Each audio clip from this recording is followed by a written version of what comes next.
bars and stuff. So, are you using your dog as a prostitute? Because that's what I would do. I would put merch on the dog. It should be like America. It don't got to be blatant. It could be like and then right in the background, you see the gym. Or you see the little, look at the new cute sweaters. Fighter sweaters. All the time. I mean, you see Apollo on. I got to follow this motherfucker. You'll see Apollo on my story, and it was. First of all, get that mic to your mouth. Like a big black penis. Oh, I didn't mean to say that. Oh. Sorry. All right, we're technically live, too. All right.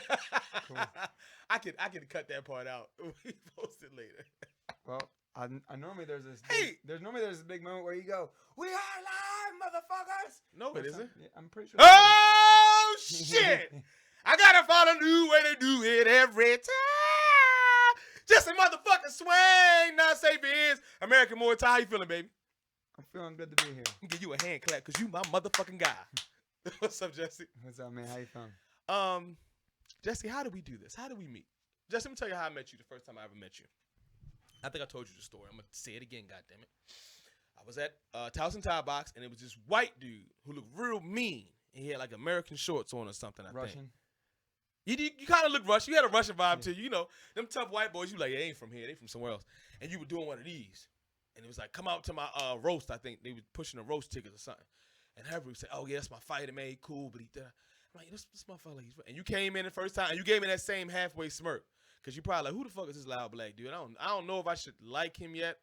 This is some new kid I gotta fuck up. I don't know what it was. It took about a good week, and then you realize I was fat, couldn't fight, and I'm just a funny guy. You're like, all right, he's no threat. So not much has changed. Not much has now changed. You just got skinny. I got a little skinnier. I just started working back out today too, like today. It was rough. It was fun though. Anywho, enough about me. We are at this point now where we're like, I have a tattoo of your name on me and vice versa, you know? Yeah, and like we share each other's. With an arrow. Yeah, we do all that, man. It's a beautiful relationship. Enough of the fuck shit. Face on my butt, because you're the shit, you know what I mean? You didn't tell me that part. That's how. Yeah, you didn't. I didn't see Some it. secrets are best kept, you know what I mean? Let's congratulate you, man. So, my martial arts history, for those who don't care, which is everybody, started off at Towson Thai Box, and then we migrated over to, what's the name of that gym? It was still American Muay Thai, but what was the location? It was the Shingi Tai gym. It's an Aikido spot. I actually don't remember the name. I feel like I should now. No big deal. But it's the Aikido spot with Shingi Tai Jiu-Jitsu. And it was in their on Hartford Road. It was like their back basement room, right? Yeah, it was like a back room that they used for like overflowing classes, or they just had general classes there. Typically, when I was there, the kids would just run around and play back there. Right. You know, about 30 minutes before we actually would have class. Dim lighting. Let's keep it 100, because the only way you can appreciate where you are now is to be able to look back in retrospect, right? So it's like dim lighting. It was like a for real fighters gym, if you can think of like a old school boxing gym. We jokingly call it the dungeon, because that's exactly, if you were, the only thing it was missing was like that dripping ceiling. You know what I mean? If it would have had a dripping ceiling and been a little moist in there, it would have been for real been a dungeon if you had something chained up on the wall. It was gritty. Like if you came there, it wasn't. I'm going to. You remember Kim's Karate? Kim's Karate. It was like a commercial. It was like a martial arts chain. Real pristine. Yeah, like McDonald's of martial arts. Like, I don't know if they ever produced any good fighters, but you would send your kids there because it was Kim's Karate. Had little commercials. That wasn't what the gym was. And it was different from where we came from. But the understanding was that, okay, Jesse has this plan of building this new spot, and we're going to ride with Jesse. Jesse seems like he's serious about it. Like, we didn't have anywhere else to go at the time. You had other schools to go to, but it was further in traveling. And then, you know, you was my man. I'm just fucking with you. I'm fucking with Jesse. And then you got your other location, which was off of Hartford Road. Right? Yeah. And then that was a big fucking deal, because we went from the dungeon where it was like one light that flickered, right? We would fuck each other up. I would show up for like every other week. Like I trip over somebody because it was It was real tight. 5 people in there was packed. But while you were in there, you didn't succumb to where you were and like this is where it was. You always kept like this attitude, like, okay, this is where I am now, but we're gonna always try to, you know, expand to the bigger and better. And that's exactly what you did. And you were there at the spot off of Hartford Road for how many years? About 4 years, maybe 4 4.5 years. years. Damn, yeah. that time flew, bro. Give me some of your best memories at that location. So I mean, the thing is, I have a lot of really good memories. You know, a lot of the memories I get that are really important are, you know, how many fighters we have every time they won their first fight, But my best memory actually was Jeff Bozier. Big Jeff. Jeff Bozier went down to East Coast Classic in Florida. Mm-hmm. He had to fight Adam Egerton, who at this point had 20-some fights, seven losses. Like he's like right now, Adam Egerton is the WK Fighter of the Year, you know, because he has like 70-some fights. He's in my opinion been an amateur for way too long, but Jeff was only 2-2 kickboxing going into that tournament, and he went and beat him and ended up winning the belt, which no one expected. And it was Jeff's dad came all the way down. Jeff's dad's a real MVP. He like shows up to everything. And Jeff's dad came all the way down, and you know I'm just trying to walk by him, you know, and he like just stopped me and was like kind of like all teared up and was like, "Man, you did it, you helped make my son a champion. I can't thank you enough." You know, I mean, he almost cried. I felt like, and later I almost cried. I felt like, but you know that's probably hands down my favorite memory because like not only did I make a great impact for Jeff, but also made an impact on his dad, you know, something that made him so proud, you know, and so excited. And, you know, that's why I think I've always been a good coach because that's what gets me really excited. You know, one of the sayings I have as a gym is, if you win, I win. So that's what I say to all my fighters, you know, when you win, I win. Because if they go out there and win, I probably take it just as personal, if not more, than they do because they don't realize that I sit at home and I sit there and I rethink about the fight. I type notes up for every fight and I think, what did I do wrong? Because if they went out there and they lost, there's something that we could have did better to get them ready. Did I not give them enough time? You know, I have a great fighter, Katrina, you know. What we call her? Mini Tyson or was it White Tyson? What do I call it? I think no one else calls it. I call it White Tyson. I'm pretty sure it's just you. White Tyson. I think it was something else to do with height too because we're both short. But let's go with White Tyson. I like White Tyson. Okay. Right. Trina, what's up, girl? Also a female, so I don't know if that. I felt like it was something else in there, like. Too short. Is that Darlene? I get them all confused now. Yeah, I don't know what Darlene. Easy 6 foot something. He called her by short, so I don't. Yeah, fuck Easy. We love you, Easy. All right, so anyway, Katrina, another. So cool story, you know, one of the things was when she went down to Myrtle Beach, she actually took a loss, which I didn't see coming. But she's fighting up a weight class, and I didn't see that coming. And then she ended up taking a loss at the Golden Gloves, which is very controversial, and I didn't see that coming either because she's so fucking good, you know. And you know, when that second time happened, it was like we have to change how we're doing something because we're not doing something right. So now, like I've dedicated to all my fighters that can make it outside of the class time.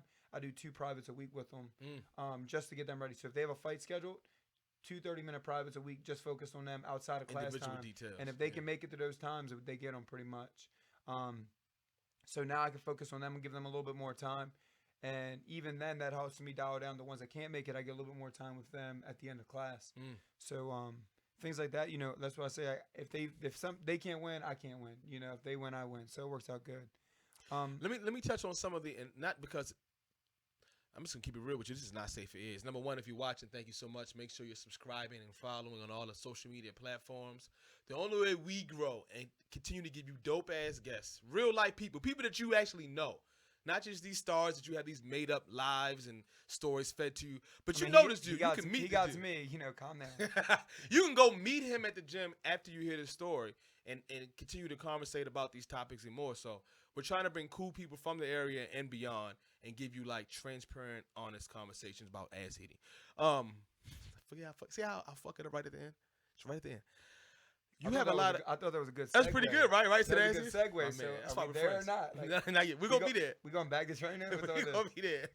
About butt cheeks. But no, we have a lot of females who train at the gym, who came there maybe initially just to try to get in shape or just to feel more self-confident in a world where it feels like they don't have that many opportunities to do that, right? And not only did you take them from maybe like just getting in shape or learning a few techniques, but like smokers and actually fighting. And I can't remember all of their names, and maybe you might have 1 or 2 off the top of your head, but let's talk about that too, because it's a male-driven sport, but it feels like a lot of times when I tell people to come try it, they're like, I don't want to get punched, I don't want to get fucked. And I'm like, no, man, the environment we have as martial artists, it's like a family environment. And even for ladies and children, you can come there and not feel pressure to be anything other than what you are, but we're always trying to level you up to be the best you can be. What are some stories of some of the females in there that have like come in and they couldn't throw a jab and now they're sparring with you or sparring with Steph? Well, I think the one big thing is most people come in for the same reason. They come in to 3 reasons, right? They either want to come in and fight right off the top. Right. They come in because they want to do more of a fitness. They want to get in shape. Right. The third one tends to be self-confidence. And I think most of the time the fighting isn't on anyone's priority. What they want to do is they want to get in shape, but they want to build confidence at the same time. Right. They want to build confidence but get in shape. You know, sometimes building Had it confidence up on you right there. goes hand in hand. You can bring it to me. It goes a little more hand in hand. Right. And so just in general, we're really good. I think what makes us different from every other gym out there is a lot of the fighters at other gyms that are local had the same demeanor, the same personality, the same lifestyle, and they fit this stereotypical fighter vision. Like when I think of a fighter, this is what I think of. A lot of gyms in the area have that standard fighter. What makes American Muay Thai a little different is we can turn an average person that has no interest in fighting. What happens is they come to a class, they do a competitive style of training, then they go, you know what? I'm good at fundamentals. Let me go to advanced class. They then go to the advanced class, and they go, you know what? I want to see how good I actually am. I need to spar a little bit. Right. Then they go to a Spar Wars, or then they spar somebody at the gym, and they go, you know, I'm not as bad as I thought. Right. I enjoy hitting people, especially when I'm not getting hit as much. Right. Then they go, you know what? I kind of want to see how I would do in a competition. They go in, they win, they never fight again. Because they've filled this bucket list, this void that they fill this bucket list in this void, you know, because I get college students and I get moms and dads and I get people that are like, hey, before I turn 40, I would like to get something in. I get all those people. You know, I get people that come to me that are close to 40 and they go, man, I have an 0-3 record. Can you help me? We get them back to 3-3. They got a 500 record. They roll out, never come back. Cool. Now I can hear a little break. And now they can talk about them being a fighter and their record's not 0-3. Right. You know? So I say all that to bring it into the same. Females want the same thing as the men do. Right. They want to be empowered. They want to feel better about themselves. They want to be sexy and get in shape. They want the positive energy that we can create in our environment. Right. Because the one thing that we do different at AMT is you come in to work out, but you learn how to fight second. Right? The goal of AMT is to teach you how to fight, but the real goal is to get you to work out. Because the environment of when you go to a gym is totally different than the let me bow to you, let me do all that, let me get on the mat, off the mat this specific way. I wasn't brought up in that, you know, environment, and I didn't want to spread that environment. I don't want anyone coming to me, bowing to me, treating me like I'm this, superior entity, and I'm not. You know, I'm just a person just like everyone else. So by saying, hey, we're all the same, and we can all achieve the same goals, that allows us to work together and build a female clientele that are interested in fighting, because they go through the same thing. They come in. They want to build their confidence, their self-esteem, whatever it may be. They have personal battles just like any man would. And then they come in, maybe even more severe in some cases. Right. And as we help them hurdle some of these goals one step at a time, they go from fundamentals to advanced to, hey, I want to spar. Man, I really like beating people up. I really like beating guys up too. Right. So then they come in and then they see this. And then fighting. Trina, Darlene, go ahead. But fighting becomes a way that everyone can help find issues that are going on in their life and put them aside and help get past them. It becomes like therapy to some extent. And I think with the females specifically, you know, in the environment that we have today, I think where there's a lot of things going on outside, it becomes a standalone, it becomes a separator where we can put what's going on outside on the back burner. And this is now my new environment. This is now my new culture, my new ecosystem. Right. And when it comes to women in general, like I think that's the same process that they have. They go through this one step at a time, and next thing you know, they're like, "Hey, I want to see how I do if I can beat people up." Right.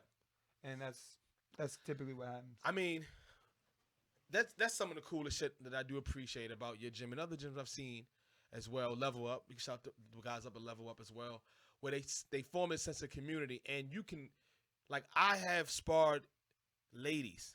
Right, and for the topic we're talking about specifically, but I've sparred ladies that day one, like myself, didn't know how to do anything, right? And you can see it. And then one day you get hit with an overhand right bomb, and you like, motherfucker. And then I might see you in the corner, I'm like, this motherfucker Jesse. He brought her from, she couldn't throw a jab without a chin up, hand down, and it was like a pawing jab. To the point where I'm playing with her, Katrina, Darlene, and I'm like, I'm like, oh shit, like this is dope, man. So I tell my wife, I tell all of my female friends, and I tell them that, you know, as far as their daughters and nieces and all that type of stuff, it's like, listen, martial arts has saved my life in many, many ways, but I think it's even more important for women to understand and know it, especially like jiu-jitsu or something like that, where you don't want to maybe get hit, but you need to be comfortable in spaces where you're not going to be the most threatening or the biggest person, but you still want to be like, I can protect myself and my family. And that's one thing you guys do great, and it's a track record. I mean, you got mothers in there who come in with no experience, and then now they're sparring, and they like to get hit. It's like, what is going on here? And they love it. You can honestly see they love it. That's dope. Let's talk about Steph. Oh, rapping, singing Steph. You know the fuck you are. What's Burden, right? That's how you say his last name, Burden? Burden. Or is it Baltimore like Burden? Burden. Is it Burden? Burden. I think either could be acceptable at this point, as long as you don't call him anything else. Yeah, tell me not to call him because he's getting better and better, and I'm getting scared. He doesn't like what is Stefan. Don't call him Stefan? No, he don't like being called Stefan. Oh. So don't call him Stefan. That one really gets him. Fam, you know what's so fucked up, though? I'm actually saying it by now by accident because it's in my mind. I called him for the first 3 months, and then I heard somebody finally call him Stefan, and I was like, wait, it's not Stefan? He goes, nah, man, I correct you like 3 times. I was like, man. You motherfucker. Well, yeah. I remember him. I remember us briefly meeting at WKA's when I competed in 2015, and I remember him coming and training with us afterwards. And him being, like, you could see it was something there, but him being new, fresh still to it. And then, I come and check in on guys every month or every couple months. And I'm like, what in the fuck? Once a year, once a decade. I post still. I still show love. But, man, I'm trying to do shit too. But I come in and I'm like, what in the fuck? Or, like, I think I sparred him a few months ago, maybe 6 months ago. And it was just like, damn. Like, this kid is good. Now, my level of sparring is not something you measure off of. But I'm like, this motherfucker's good. What has it been like helping him evolve as a fighter? And fighters like him, where like they're still going, they're young enough to still go, but you can see them month to month make these drastic leaps in their technique and talent. I think the biggest thing we're starting to see in all combative sports is the idea of an athlete coming into the sport, not just a fighter. Because they're not always the same. You have people that are just really tough that win a lot. Like Forrest Griffin is a good example. He's Diego tough. Sanchez. Old school especially. Yeah, older school guys, they're really tough. Like Coy Guida is a good example. You know, someone that never really was a champion, but always was a gatekeeper. He's really tough. But now you're starting to see athletes coming in. People that are like, you know what, I can be really successful with this because I love doing it. From the beginning, Stefan was an athlete, and you knew it just from day one. And it's been good because we had our ups and downs too, just like anyone. We've had issues at first, but I think once we really got past that, and you gain the trust. The one thing that I like about Stefan is he came up to me one day after a fight, and he goes, you call things, and for he's about 4 fights in, he goes, you call things that I don't see, and I don't think they're there, but when I just listened and threw them, they were landing every single time. And he goes, you're obviously able to see stuff outside the ring that I can't see, so I'm going to listen to you. And I think when that moment clicked with him, his growth went from he's getting a little better every fight, but now he just like actually listens, and he became from going being like kind of coachable to extremely coachable. And my goal, and that's what I've always told everyone, I'm harder on you than any other coach I think in the area. I make you give me run times. I hold you accountable. One thing that I never got growing up that's really hard for me to give is good jobs for the things I expect. I've never got a good job for things that I expect of them.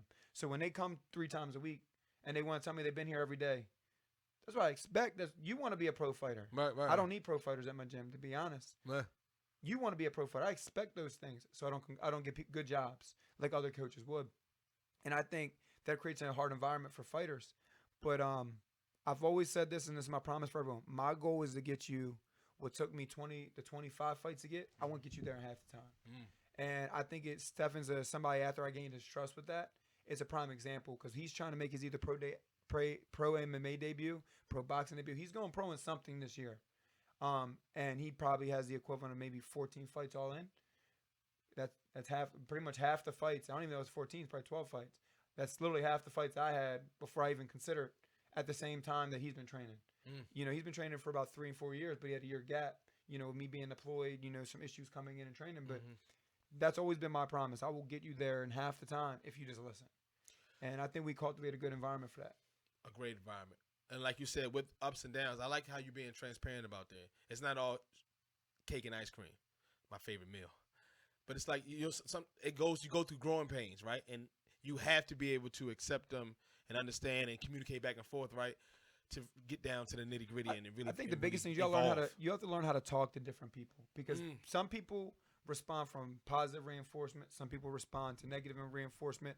I think the biggest thing that anyone that's ever interested in personal training, coaching, a job where they have to interact with people, just learn how to talk to people and learn how to listen. Not listening to the point where, like we're having a conversation back and forth. But when I say listen, just try to understand if they have a concern, what they mean by that before you get upset. When someone says they think this is a good idea, learn how to take that in, even though it's not your idea, and say, you know what? Sit back, think about it for 3 days, and say, before you respond, and say, this is why we can do this, or this is why I don't like that. Because a lot of times they'll express a concern, and then you'll go back to them in 3 days, and you'll be like, hey, man, remember you talking about that? And they'll be like, yeah, now that I was thinking about it, I don't think it was a good idea, this, and this. And I won't even have to say nothing. But just try to create, what I've been trying to work on is a more open environment for the fighters to express concerns. Maybe we're not getting enough sparring. We're not getting this. And I change the camps that we have accordingly. I think now we've got to the point, because we never did sparring, we overspar. And we're actually going to have a coaches meeting. We're going to maybe dial that back down, because I listen to everyone's complaints, whether I implement them or not, because some complaints aren't good. When I send a survey out and you say you want more space, I can only do so much there. Like I can't physically just give me more space. But we create a good environment for that, and right. It's never perfect, but take feedback. Every 6 months we change the schedule if we need to. I think we're finally at a solid schedule, but we're going to add more. If people want more, we're going to add more. That's just how you run a successful business. But let alone when you have a job my job is customer service. My job is to teach a good class because I am the product. You're coming in to say, hey, I want AMT. AMT is Jesse. And if I come in and have an off day, you know it. So I think anyone that's interested in coaching anything, learn that. And I think once you learn that, you can move on and you can build a good fight team. Yeah, empathy is definitely key. I sit down and talk to Steph, right? And we're talking about things. It's definitely a correlation with all the fighters who are really serious. But let's stay on topic with Steph.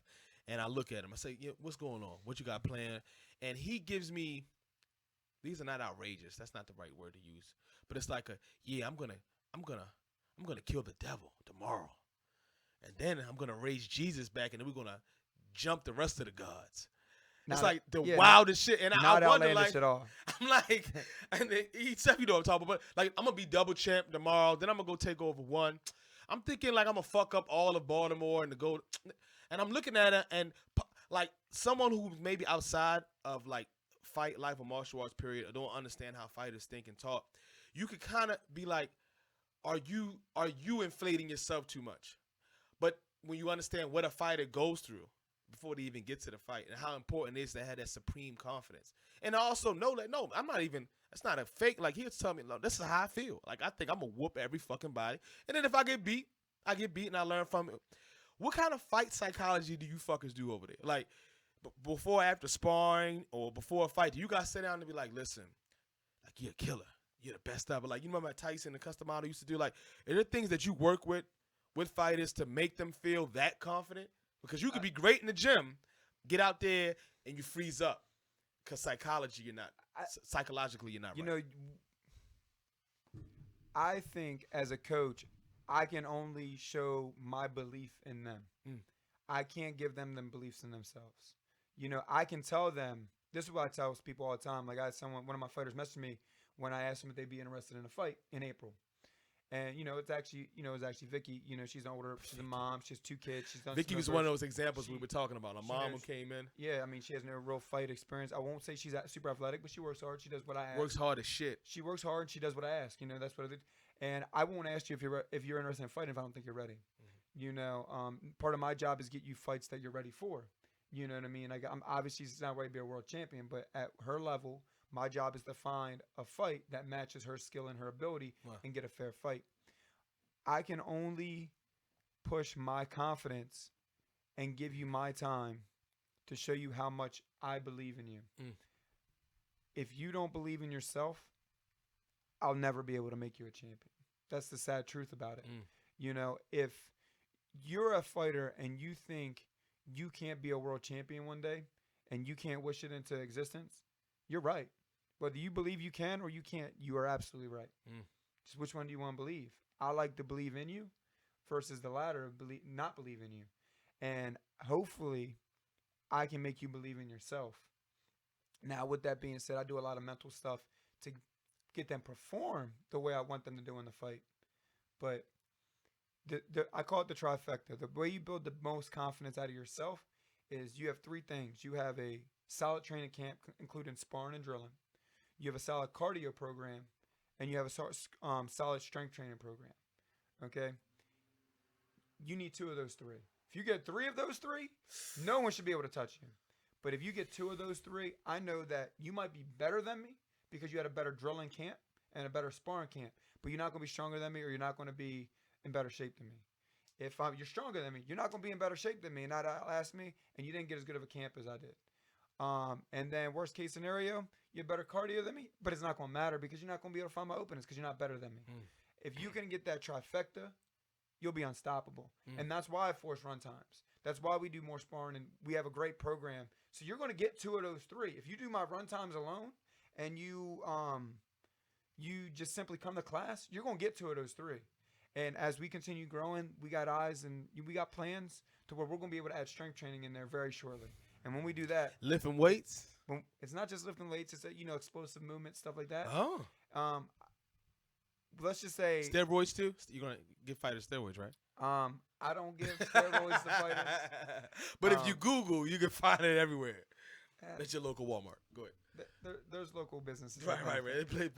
Now, I don't say do any of that. At an amateur, you definitely don't need to do any of that. To certain levels of pro, I don't. I think what happens is people use that as an excuse to, to get they don't their head already right. believe, right? But the problem is, and this is, we're segueing way in the steroid use, but I do think people take things for specific reasons. I think the reasons there's a higher rate of suicide and stuff after steroids is the reality of it is, whether you want to admit or not, steroids is cheating. But you can rationalize it because everybody does it, which is cool. You rationalize it, do whatever you want, play the game, because if you ain't cheating, you ain't trying, right? Mm-hmm. But what happens when you cheat and you still don't win?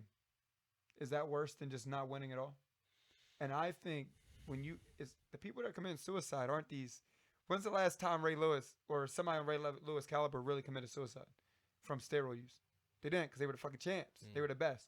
But if you are the guy that's the C-class guy that managed to make it to B, but never can make it into a full game, how does that affect you?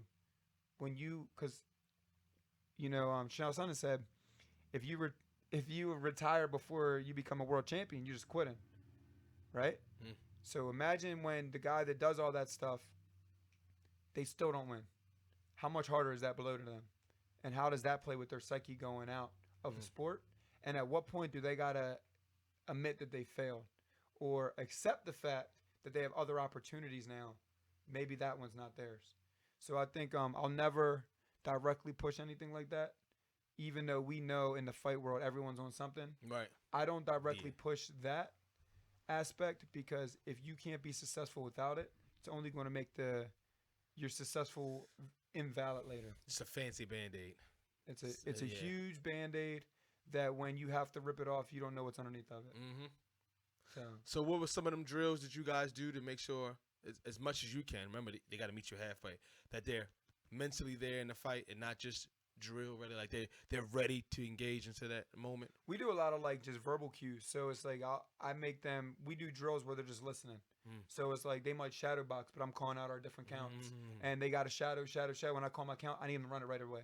We're not, if I say set it up, they got to set it up. So that's one simple drill that we do just to keep them listening. We do drills where we do spar in a certain way where we have a dummy sparring partner. Like the goal isn't to hurt; it's just to keep you honest.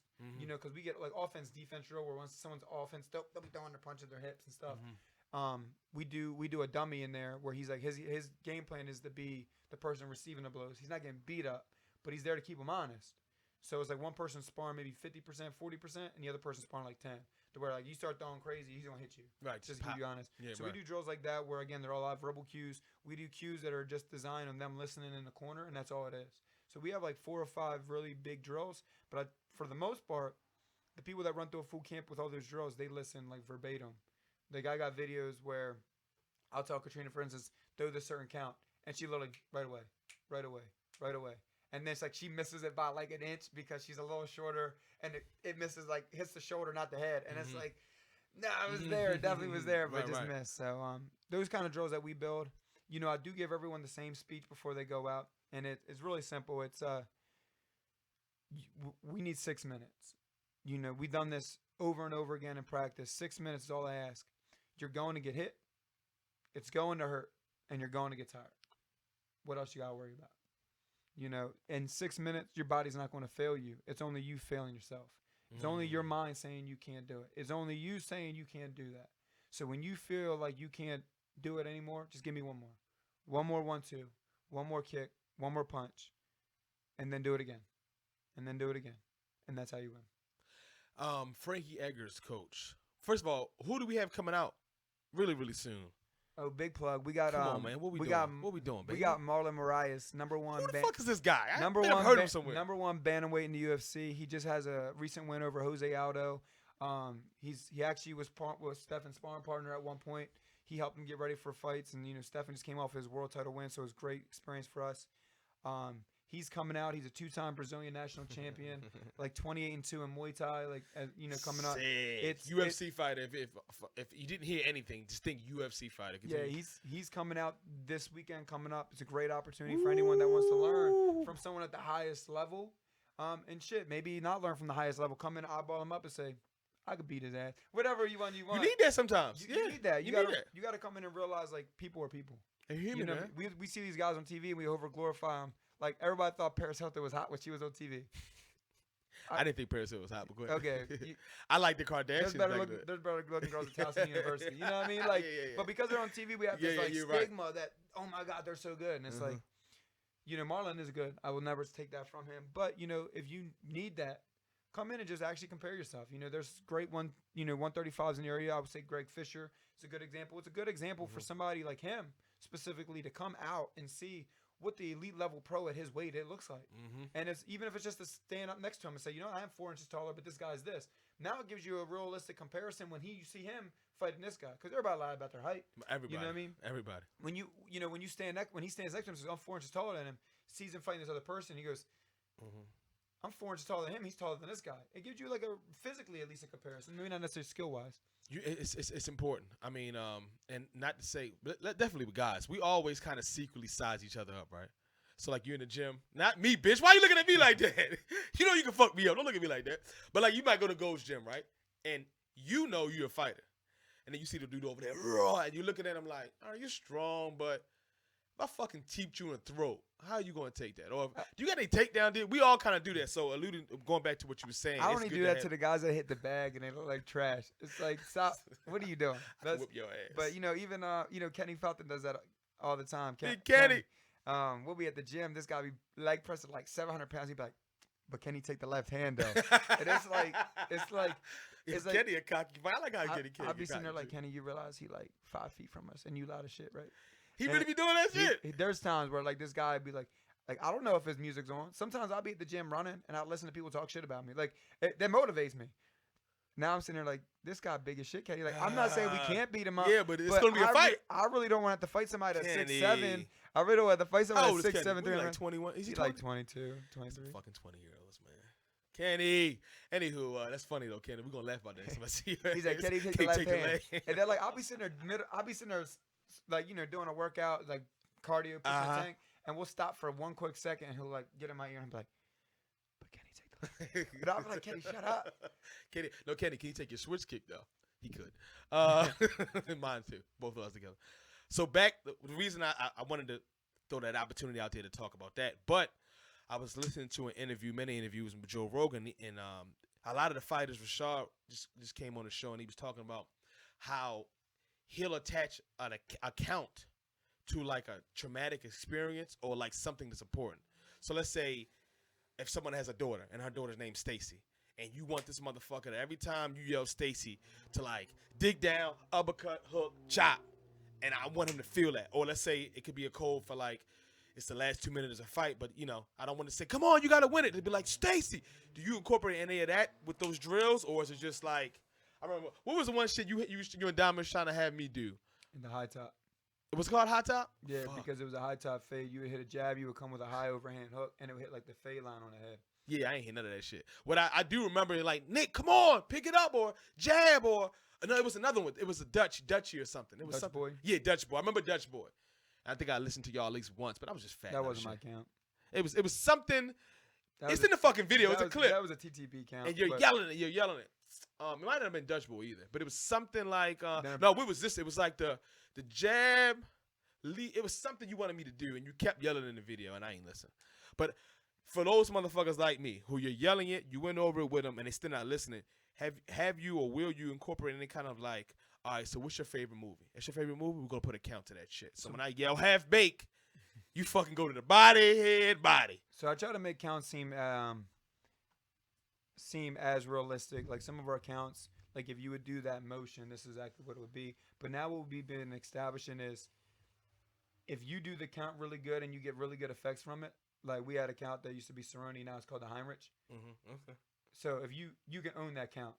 So like now is if you go in and like you drop someone off of that, that's your count. I don't think I've heard anybody do that. Yeah, so now That's it's like you want to run that count because you want it to be your count. You know what I mean? Like I have a Jesse.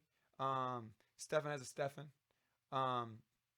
You know, not everybody uses them. We don't actually like teach those ones specifically, but there's where's some. my fucking count? No, listen, it's right there. You can have the fucks high top. know which one it I'll is? give you the high top. No, I don't want that one. I want the Hadouken. I'm not giving a double uppercut count. It's when you gotta take the head of the body at the same time. You get off the center line, you go like this. It's a proven count. Yeah, on Dragon Ball Z, that's how they used to. That's how they used to come together and be one. Fuck y'all. So, you know what? When fucking Israel Adesanya does it, I'm gonna have the last fucking laugh. Israel Adesanya is gonna be fucking and boop. It's gonna be wonderful. I hope I never see him do that. I hope that never happens. I don't want to have to start to dislike somebody for doing unpractical stuff. Unless the guy's just straight shelling up against the fence and it's like 10 seconds left and he's like, you know what? Then that'll be something else. But if anything else, you know what? I'm going to talk about this right now because y'all can suck my whole dick. Out of all fairness, when I taught it that night, it was like a fucking Friday night. It was fun like the last 30 seconds. We don't have class It wasn't Friday. It was one of those fucking days I was teaching. And what I said is that, hey, sometimes in a fight, you can't just hit them with the same linear attacks and the counts they know. So if you feel comfortable enough to throw a little it's not like, oh, you're gonna hit him here, hit him there. It was like a play. And somebody went and fucking text Jesse like, hey, look, man, I was cool with Nick teaching, but y'all losing y'all goddamn mind. So anyway, that was the history behind me teaching a double punch. I gave a lot of other Jesse counted fucking shit, but that one day we had a little fun and got back to head coach. And he was like, man, I'm coming right back home. Anyway, enough of that shit.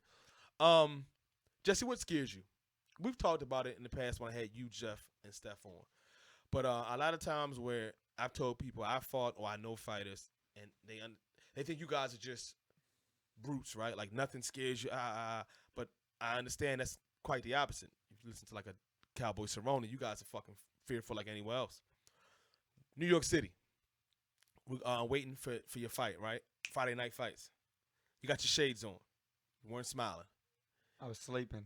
And you kept talking to me. Kept fucking with you, right? Because in my mind, I'm thinking, let me be funny and make them feel better. What are some of the thoughts going in your head about losing, about getting knocked out, about feeling that physical pain? And how did you combat it? Well, Friday Night Fights was weird specifically because I don't, Stefan says he doesn't get scared for fights. I would never say I don't get anxious for a fight. I don't like using the word scared because it means that that I'm actually scared. I'm not scared.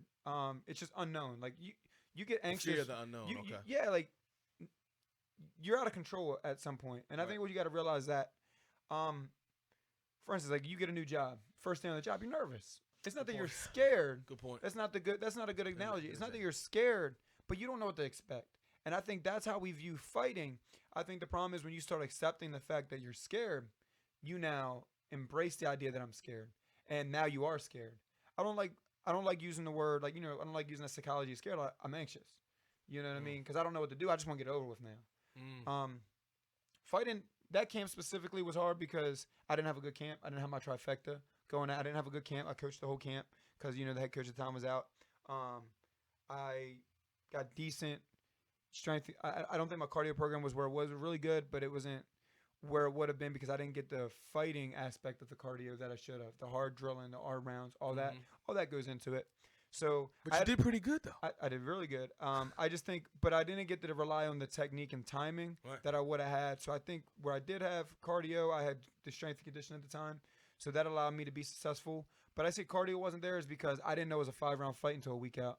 So I didn't train for a 5-round fight, and it forced me to have to slow the pace down earlier on and not really be dominant. So like in that fight, I think I went 3-2. I won the first round, lost the second round, but I pulled off the gas on the second round because I had to know I had to get through 5 rounds. I won the third round, pulled off in the 4th round, took the 5th round because I had the cardio because I was able to pace. I don't like having to play those games. I like being able to win 3 rounds. I like being able to win the first 4 and them saying, "Oh, I'll dial off." I like winning the first 2, maybe lose 3, and then win the next 2. I think the cardio was funny because that came about. I didn't have the right knowledge going in. But as far as just generally fighting in general, I think it's more the unknown that is to me. The lack of control that you have now at that point, that's one of my biggest fears. Like people say I'm scared of heights. It's not like I go into a tall building and I'm like, oh no, I'm high. Yeah, that's not me. It's just like planes freak me out a little bit. I fly all the time. What are you, I hate bitch, flying. bro? Yeah. All right, which one going? The takeoff or the? Well, if you make it through the takeoff, you're probably going to survive. Oh, so once you make it, say that, once man? you Why make the it, fuck did you say that, man? If you make it through the takeoff, who is it? They knocking on the damn window. What kind of fucking show is this? That was my wife outside walking the dog, and she knocks on the window next to the set.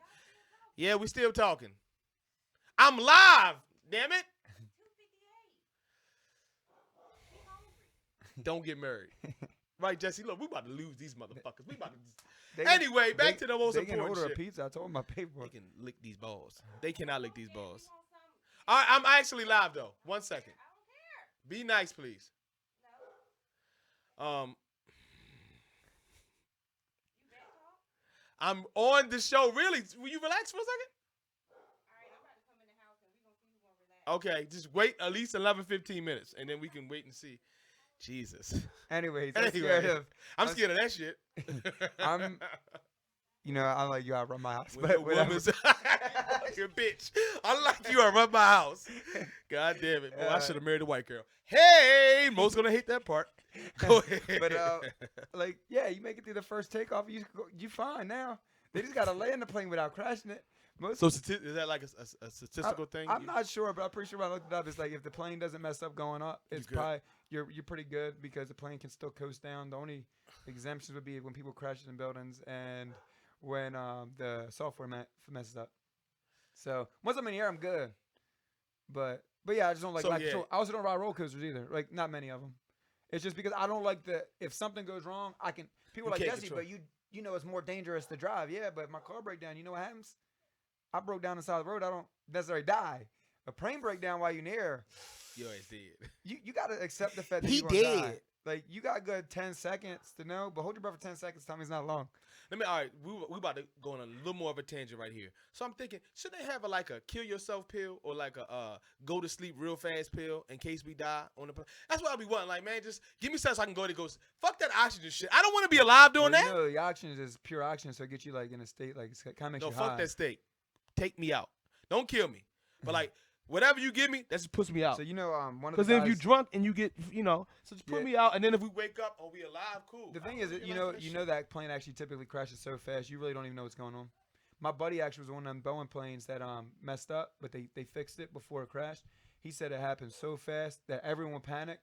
5 seconds, and he said most people didn't even realize they were crashing or going down until the plane stopped because it happened so quick. They said 5 seconds. They were just like, and then all of a sudden it was perfectly fine. And people were like, what the fuck just happened? People didn't even know they were about to die. They were probably 4 seconds away from being dead. And they took at the first 5 seconds, they had no clue what was going on.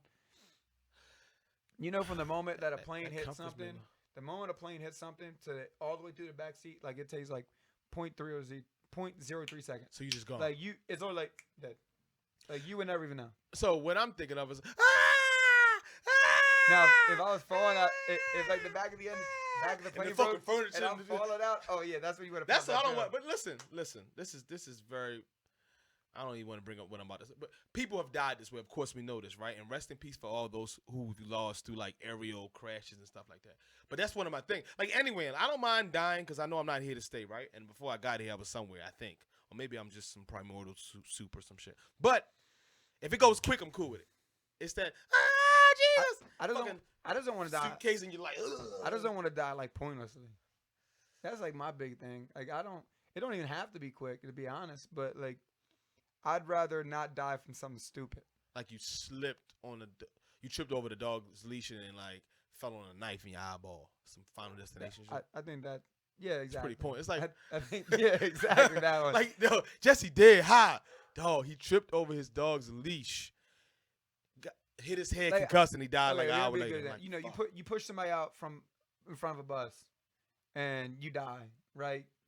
It's like kind of like a noble way to go out. Or you change lanes and someone changes lanes and fucking T-bones you and flips you and kills you like that. Right. That's just sucks. You know what I mean? On the way to like, I'm 100% against drinking and driving because I don't believe in like the risk of, you know, like me being hit and dying or hurting someone else. But I'm like, that's the most dumb, disrespectful way to go out for yourself. Yeah. Oh, I'm going to drink and drive. Then you crash and then you die. And I was like, nah, no one even care now. Once they find out you're drinking, like, yeah, it's like, nah.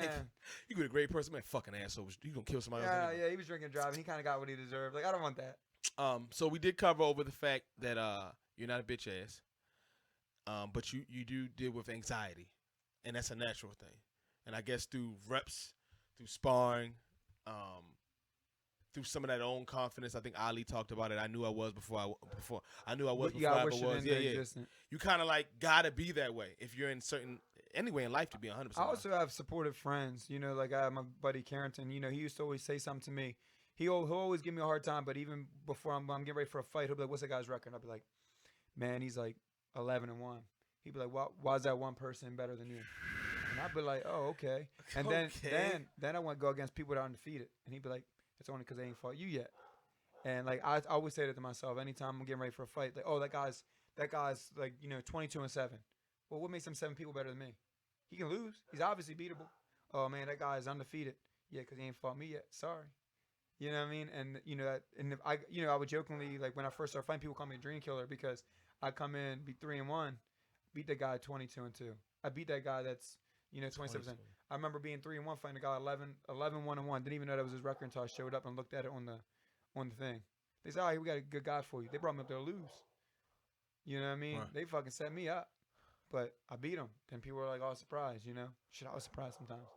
But I've never went to a fight, and that's what I tell people all the time. I'll never go into a fight thinking the guy's gonna beat me, because he won't. That's how you have to go in. When you go in there thinking this guy's gonna be tough, he's not tough. I'm gonna fuck him up. You gotta respect him. But if you go in there thinking, "Oh, this is gonna be a tough fight," "Oh, I gotta watch out for this. I gotta watch for fuck that." No, I teach my fighters how to fight, no matter who they're fighting. We don't go in there looking out for anything. We go in there, they come out there looking for us, and like that's how you got to get yourself. Like I don't go out there saying, "Oh, he's gonna have overhand." It ain't gonna matter because he ain't gonna be able to hit me with it. You know what I mean? It ain't gonna matter because he can't hurt me. Right. You know, he can throw that overhand, but the moment he throw the overhand, he gonna get hit with something I got, and that's what's gonna knock him out. So that's how you got to go as a fighter. To be honest. What do you So if someone wanted to, a lot of times when I get it, like, "Hey man, how much do you guys charge?" Can you maybe go over some of the packages, like so our prices, military students versus mom who wants to bring a kid versus the college kid? Yeah, so we have a pretty comparable price. It's expensive for some people, it's inexpensive for others. So if you just came in like one day a week, it's like $50. If you want to just do private lessons, you can do that.